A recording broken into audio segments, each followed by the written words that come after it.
Hello friends, आज की इस वीडियो में हम जानेंगे कि टीडीएस या टीसीएस क्या होता है और इसकी एंट्री हम टैली के अंदर कैसे करते हैं।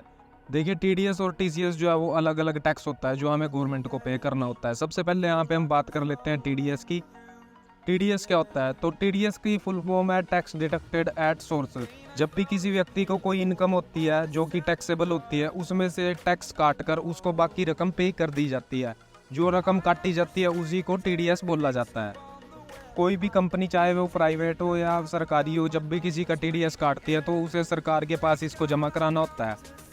इससे सरकार के पास एडवांस में टैक्स इकट्ठा होने लगता है और उसे जो है किसी व्यक्ति पे नज़र रखने की जरूरत नहीं पड़ती कि वो टैक्स पे करता है या नहीं करता, क्योंकि ये काम उसने जो है उनको सौंपा हुआ है जो टैक्स काटने के लिए लाइबल हैं और वही जो है इसको जमा कराते हैं। अब बात कर लेते हैं कौन कौन सी इनकम पे जो है हमारा टैक्स डिडक्टेड होता है। सबसे पहली इनकम की मैं अगर बात करूं तो यहाँ पे सैलरी है। अगर आपकी सैलरी जो है इनकम टैक्स के दायरे में आती है तो आपका टीडीएस कटेगा। दूसरे नंबर पे income from rent receive. Rent receive में भी कंडीशन होती है, अगर आपके पास इतना रेंट आता है ईयरली तो उस पर भी टैक्स कटता है। उसके बाद इंश्योरेंस कमीशन पे टैक्स कटता है, डिविडेंड पे टैक्स कटता है। उसके बाद यहाँ पे गिफ्ट रिसीव अगर कोई करते हो तो उस पर टैक्स कटता है, इंटरेस्ट रिसीव करते हो तो उस पर कटता है, और भी बहुत सारी चीज़ें हैं जिन पे हमारा टैक्स कटता है। तो आज हम जो बात करने वाले हैं वो सैलरी से होने वाली इनकम के ऊपर हम बात करेंगे और इसी की जो है मैं आपको एक एंट्री करके दिखाऊंगा टैली के अंदर।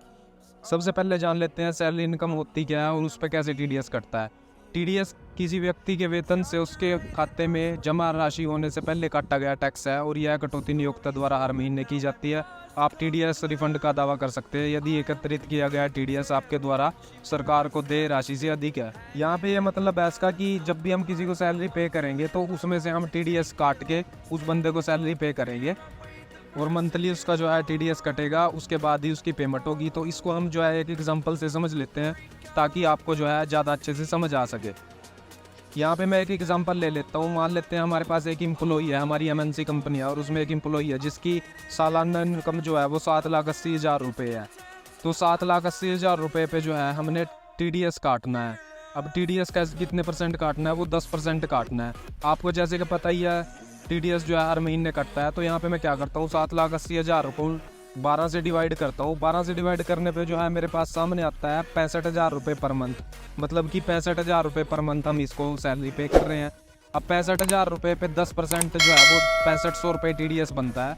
तो 6500 रुपये हम उस बंदे का टीडीएस काटेंगे और उसकी एंट्री जो है हम अभी टैली में करेंगे। तो यहाँ पे मैं अपनी टैली ओपन कर लेता हूँ। यहाँ पे आपको देखने को मिल रहा है एमएनसी मैंने कंपनी एक क्रिएट करी हुई है। सबसे पहले मैं वाउचर के अंदर आता हूँ।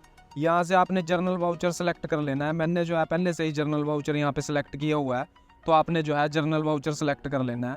उसके बाद यहाँ पे आपने एक लेज़र क्रिएट करना है सैलरी पेबल का। तो यहाँ पे मैं क्या करता हूँ, अल्ट सी प्रेस करता हूँ। उसके बाद यहाँ पे लिखता हूँ सैलरी पेबल। अब सैलरी पेबल का मतलब ये होता है कि इतनी सैलरी जो है हमने किसी को देनी है। तो उसके बाद इसको इंडायरेक्ट एक्सपेंस में डालता हूँ और यहाँ से इनको नोट एप्लीकेबल कर देता हूँ। अब मान लेते हैं 65,000 रुपये सैलरी है, तो यहाँ पे आपने क्या करना है, 65,000 रुपये ही लिखना है। तो यहाँ पे मैं आपको दिखा देता हूँ कि ये 65,000 रुपये जो हमने निकाल लेते हैं यही एंट्री जो है हमने टैली के अंदर अपनी करनी है। तो पर मंथ के हिसाब से यहाँ पे आपने उसकी सैलरी लिख देनी है। जैसे मैंने 65,000 रुपये अभी निकाल ली थी तो मैं यहाँ पे 65,000 रुपये लिख देता हूँ। उसके बाद यहाँ पे नीचे की साइड टू सेलेक्ट मैं करता हूँ। उसके बाद यहाँ पे जैसे अजय सिंगला को मैंने पेमेंट करनी है, यही हमारा एम्प्लॉई है जिसको हम सैलरी देते हैं 65,000 रुपये। उसके बाद एंटर प्रेस करता हूँ। तो यहाँ पे आपको देखने को मिल रहा है ऑटोमेटिकली हमारी अमाउंट जो है 65,000 रुपये उठा लिया है। यहाँ पे ये देखिए 65,000 रुपये यहाँ पे ऑटोमेटिकली उठा लिया है। बट यहाँ पे आपने क्या करना है, टैक्स काटना है। तो आपने क्या करना है, 65,000 रुपये में से 6500 रुपये लेस कर देने हैं। 6500 रुपये लेस करने के बाद 58,500 जो है बचते हैं। तो यहाँ पे आपने 58,500 लिख देना है। 58,500 लिखने के बाद जैसे ही आप एंटर प्रेस करोगे तो यहाँ पे टू का ऑप्शन आपको फिर से देखने को मिलेगा। यहाँ पे हमें जो है एक और लेज़र क्रिएट करना पड़ेगा जो कि है हमारा टीडीएस का। तो एंटर प्रेस करता हूँ मैं। उसके बाद यहाँ पे ऊपर की साइड आपको क्रिएट का एक ऑप्शन देखने को मिल रहा है। आप यहाँ से भी क्रिएट कर सकते हैं और अल्ट सी से भी आप यहाँ पे क्रिएट कर सकते हैं लेज़र को। तो यहाँ पे मैं क्रिएट पे क्लिक करता हूँ। उसके बाद टीडीएस लिखता हूँ। यहाँ पे इसको अंडर रखता हूँ मैं ड्यूटी एंड टैक्सेस के, क्योंकि ये एक टैक्स है जो कि हमें पे करना होगा। उसके बाद मान लेते हैं यहाँ पे 10% टैक्स मैं यहाँ पे ले लेता हूँ और इसको सेव करता हूँ। तो यहाँ पे आपको देखने को मिल रहा है 6500 रुपये ऑटोमेटिकली यहाँ पे हमारा आ चुका है, जो कि हमने टैक्स इसका काटना था। तो उसके बाद इस एंट्री को यहाँ से आपने सेव कर देना है। एंट्री सेव करने के बाद अब मैं आपको लेके चलता हूँ इनके लेज़र के अंदर। DAL प्रेस करता हूँ मैं यहाँ पे अजय सिंगला का। जैसे ही मैं लेज़र ओपन करता हूँ तो यहाँ पे आपको देखने को मिल रहा है 58,500 जो है इसके क्रेडिट दिखा रहा है हमें। इसका मतलब ये है कि 58,500 इसको हमने पे करने हैं। उसके बाद TDS का अगर मैं लेज़र खोलता हूँ तो यहाँ पे आपको देखने को मिल रहा है 6500 रुपये जो है वो हमने TDS अभी पे करना है, क्योंकि ये क्रेडिट में है। अभी TDS जो है वो हमने इस बंदे का काट लिया है और इसकी अब जो है हम पेमेंट करने वाले हैं। तो वाउचर एंट्री के अंदर आता हूँ मैं और डायरेक्टली जो है पेमेंट पे आता हूँ। उसके बाद यहाँ पे मैं अपना बैंक सेलेक्ट करता हूँ। बैंक सेलेक्ट करने के बाद हमने जो TDS जमा कराया था वो हमारे खाते से कट चुका है। तो सबसे पहले यहाँ पे जैसे मैं अभी बैंक मिला रहा हूँ तो अजय सिंगला को पेमेंट करता हूँ 58,500 की। उसके बाद जो TDS हमने जमा कराया है उसको यहाँ पे मैं लेता हूँ TDS में। अगर आपको ये चीज़ नहीं पता कि TDS जमा कैसे कराना है, देखिए जब भी हम किसी का TDS काटते हैं तो हम एक चालान उतनी ही अमाउंट का बनाते हैं और उसको जो है हम बैंक में दे आते हैं और हमारे खाते से जो है उतनी राशि कट जाती है। तो उसके बाद क्या है, आप जब भी बैंक में लाओगे तो वहाँ पे उसकी एंट्री इस तरह से कर दोगे जैसे मैंने अभी करी है। यहाँ पे मैं इसका लेज़र ओपन करके आपको दिखा देता हूँ। अजय सिंगला का जो है हमें कोई पैसा नहीं देना अभी, और TDS का भी अगर मैं खाता खोल लूँ तो जो 6500 रुपये क्रेडिट में थे वो यहाँ पे डेबिट में आ चुके हैं। तो इस तरह से जो है आप TDS की एंट्री कर सकते हो। अगर आपको यहाँ पे कुछ समझ नहीं आया तो आप कमेंट बॉक्स में बता सकते हो, मैं उसका जल्द से जल्द आपको रिप्लाई दे दूंगा। TDS की एंट्री जो है हमने कर ली है। अब बात कर लेते हैं TDS रिफंड की। TDS रिफंड कैसे होता है, तो टोटल TDS मान लेते हैं 6500 रुपये के हिसाब से 12 महीने हमने काटा और 78,000 रुपये टोटल हमने TDS उस बंदे का काटा है। और उसका टोटल इनकम टैक्स जो है 7,80,000 रुपये ईयरली सैलरी के हिसाब से 20% अगर टैक्स उस पर लगाते हैं तो 1,56,000 रुपये बनता है। उसके बाद यहाँ पे इसका रिफंड कैसे होगा, टोटल टैक्स में से आपका TDS लेस हो जाएगा। तो 1,56,000 रुपये में से 78,000 रुपये अगर आपके माइनस होते हैं तो 78,000 रुपये बचते हैं। तो आपको टोटल टैक्स जो है वो 78,000 रुपये ही पे करना होगा।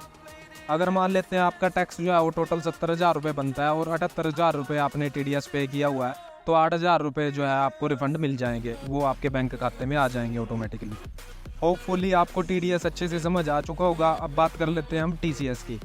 TCS की फुल फॉर्म की अगर मैं बात करूं तो TCS की फुल फॉर्म होती है tax collected at source.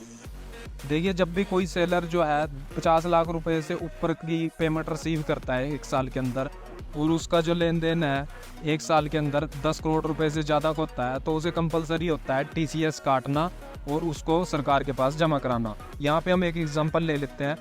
For example यहाँ पे एक आप कार परचेज करते हो फॉर्चूनर, उसकी कीमत जो है वो 47,50,000 रुपये है। 47,50,000 रुपये के अंदर बहुत सारे टैक्स हैं बट TCS उसके अंदर अभी नहीं है। तो जब उस पर 5% TCS लगता है 2.5 लाख रुपये जिसकी वैल्यू बनती है वो इसके अंदर ऐड कर दिया जाता है और आपको जो है वही गाड़ी 50 लाख रुपए की मिलती है जिसकी वैल्यू 47,50,000 रुपये थी। तो ये वाला TCS जो है वो तभी हमें पे करना होता है जब हम गाड़ी अपनी खरीदते हैं। तो होपफुली आपको यहाँ पे अच्छे से ये चीज़ समझ आ चुकी होगी। अगर आपको कोई भी इसमें कन्फ्यूज़न है तो आप मुझे कमेंट बॉक्स में बता सकते हो।